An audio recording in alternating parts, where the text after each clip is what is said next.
सर्वसामान्य जनतेचा बुलंद आवाज सांगली न्यूज नेटवर्क।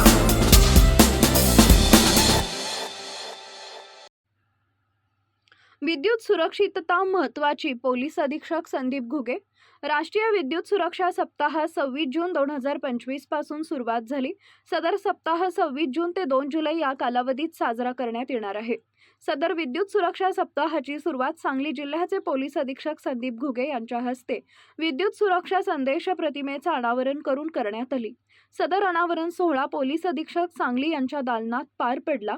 यावेळी सांगली जिल्ह्यातील विद्युत निरीक्षण विभागाचे अधिकारी संजय राठोड, विद्युत निरीक्षक शहाजी कोळी, सहाय्यक विद्युत निरीक्षक अभिजित राजपूत, श्री देसाई, केमलकर, श्री पाटील हे अभियंता व पोलीस कर्मचारी अधिकारी उपस्थित होते। माननीय श्री घुगे साहेब पोलीस अधीक्षक यांनी विद्युत निरीक्षक यांनी विद्युत सुरक्षा सप्ताहाबाबत माहिती घेतली, तसेच सदर उपक्रम स्तुत्य असल्याचा आवर्जून नमूद केले।